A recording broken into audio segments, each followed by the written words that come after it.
नमस्कार। आज आम आपण नहीं आसी छेना तरकारी। ये छेना तरकारी को मो फ्रेंड शुभ्रा बनई आसन देखा से किपरि बनइले। से प्रथम ये किसी छेना नेले तापर से किसी से सुजी को मिसेले। छेना और सुजी को भल भाव चिकन करके चकटी नेले। एबे छोट छोट गुड़ा नहीं गोल कर छेना बल्स बनइले। छेना बॉल गुड़िक किसी क्रैक न रहा दरकार, नहले छाणिला बेले छेना बॉल सब फिटिजिव। एबे गैस रे कड़ई बसैले।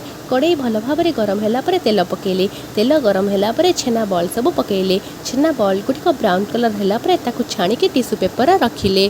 तापरे मसला पाई से एठी किछि काटिकी पियाज, अदा, गुजराती, रसुण, जीरा, काजू, पोस्त, धनिया, सुखिला लंका, कंचा लंका और टमाटो नहीं। एबे पेस्ट पाई से ग्राइंडर जार रे जीरा, अदा, रसुण, पोस्त, धनिया, सुखिला लंका, कंचा लंका, काजू और काटिक रखिथिबा पियाज रु अल्प किछि नेले। तापरे पानी दे पेस्ट बनई नेले। एबे तरकारी पे जीरा, तेजपत्र आउ किछि काश्मीरी लंका गुंड प्रथमे पकेले ताकि तरकारी कलर लाल आसीबो।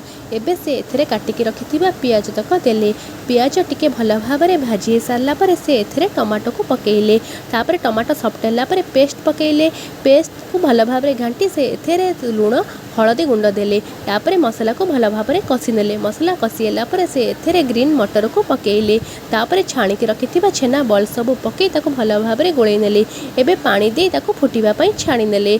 एबे हमर प्रस्तुत हो जाए छेना तरकारी। आपण माने मध्य शुभ्रा छेना तरकारी रेसिपी को बनेकी खातु और जणातु केमती लगिला।